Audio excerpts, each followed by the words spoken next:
Hi everyone, thanks for coming. Tonight I'm going to be discussing why student athletes should be paid.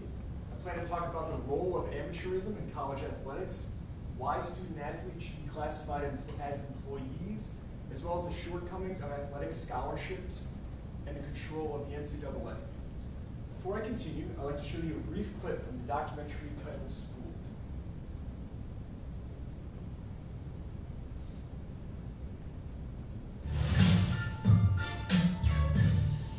The United States is the only country in the world at which big money sports are played at institutions of higher learning. Amateur sports. And you watch this grow and grow. One thing was constant. The kids never got anything. The reason they have fancy stadiums, the reason they have 10 assistant coaches, the reason they have all of this is because of the labor of the 19-year-old kids on the field. If there's no players, there's no March Madness, there's no brackets, there's no bowl games, there's none of that. Most guys feel that we didn't really get our fair share of what we helped bring in when we were at school. Sadly, much of the fan base doesn't really care if these kids are legitimate students. It's a perversion of what college sports is supposed to be about. And money is at the bottom of it, and it's corrupted the whole enterprise.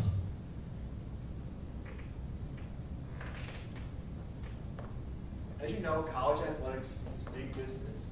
The NCAA, Intercollegiate Athletics Governing Body, generates $11 billion in revenue from TV contracts, sponsorship deals, as well as ticket and merchandise sales. Much of that money goes into the pockets of athletic directors, coaches, universities, and conferences.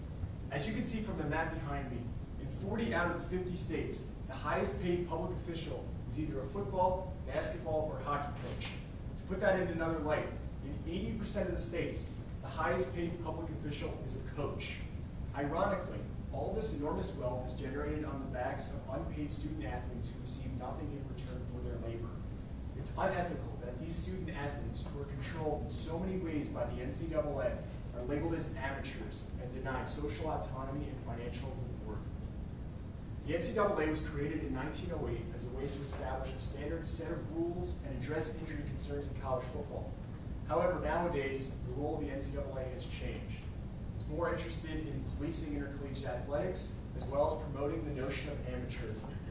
According to the NCAA, quote, student athletes shall be amateurs, motivated primarily by education and protected from exploitation by professional and commercial enterprises. So, how does the NCAA do this? They strictly regulate and control the lives of students.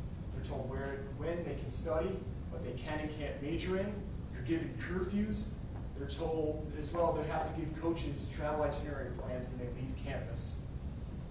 Another major part of the amateurism is that all student athletes are forbidden from accepting gifts and compensation from universities, as well as third-party donors. And if they do, they're going to face severe NCAA repercussions. As you can tell, amateurism is ridiculous. And highlighted by a New York Times article, there's major hypocrisy in college sports. Major college sports generates billions of dollars and has shaped the college landscape forever. This has been done through soaring coaches' salaries, conference realignment, as well as the creation of new TV networks. It seems that everyone's benefiting from this. That is, everyone except the student athletes.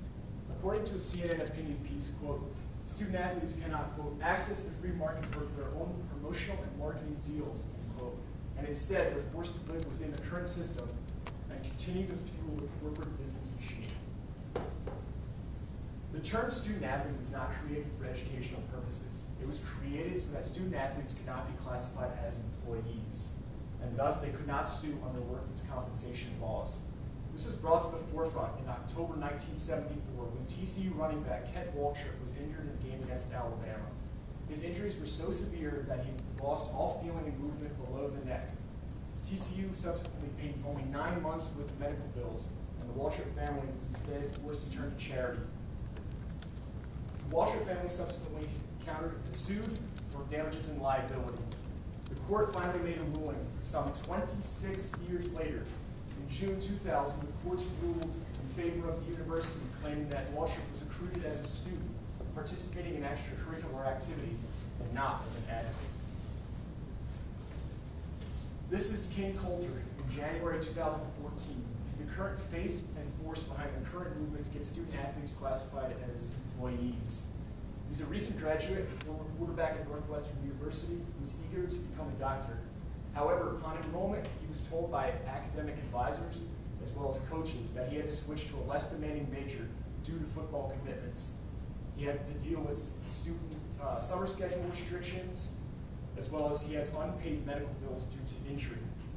Culture and his fellow Northwestern football players are at the forefront of a movement to unionize and form a union known as CAPA, the College Athletes Players Association. One of the main goals of the union is to get student athletes classified as employees. Many student athletes argue that there exists a major gap between the full cost of attendance and the athletic scholarship. As you can see from the data here, this equates to several $1,000s. Some of these expenses are coming from student fees, transportation expenses, food, and other things. So what the NCAA and the university should do is they should provide a couple $1,000 stipends to help offset these costs. However, many critics have claimed, well, they should get a job. However, the reality is that the average Division I football player spends 43.3 hours per week on athletics alone. That's more than most of us work in our daily jobs.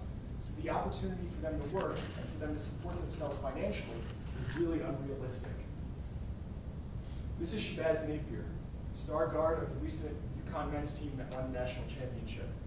He had an interesting quote during April's Final Four. He said, "There are hungry nights that I go to bed and then I'm starving."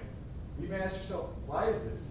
It's because of archaic NCAA rules, which only permit student athletes to receive one meal a day, plus snacks and nutritional supplements between the hours of 7 a.m. and 7:15 p.m. So the reality is, if they get hungry after that time, they're forced to pick up the cost of it themselves. All of this is happening while coaches and your universities are receiving money hand over fist from Nike contracts, TV deals, and merchandise sales. There is the belief that most student athletes are on some sort of athletic scholarship. However, that's not the reality. The majority of these students are simply playing sport for the love of the game, but they still have to deal with all the archaic rules of the NC2A. I happen to know one of these students very well. My sister Erin recently completed her junior year. She's a Division I athlete who throws the javelin for the Bucknell women's track and field team. She routinely tells me about stories how the NCAA is restrictive and controls her life. Her story is pretty interesting. She was told by her coaches that she cannot participate in various extracurricular activities, including sororities, as well as homecoming, because according to the coach, quote, they already have enough friends. They're forced to lie about the number of hours they spend each week on athletics. The NCAA mandates 20 hours per week, but the reality is they're spending more like 30 hours per week. They're forced to study on buses, take finals in hotels, as well as get class schedules approved by coaches. She even had to get approval from NCAA compliance to get a summer lab job. Things took another turn this past year when she hurt her shoulder competing for the team. My parents were told that all the medical bills would be covered. However, they now face thousands of dollars in unpaid fees. Despite her injury, she still had to go to winter camp where she was not given food. She had to attend summer weightlifting sessions despite her injury. Although student athletes are given the opportunity to participate at the collegiate level, the notion of amateurism does not exist. The NCAA is making billions of dollars off the labor of unpaid student athletes. They're strictly controlled by the NCAA, and they're not even given the proper education that they really deserve. Finally, student athletes need to be reclassified. They need to be reclassified as employee athletes, because that's how they really are treated. So as such, all these student athletes, they deserve injury protection, autonomy, and financial compensation.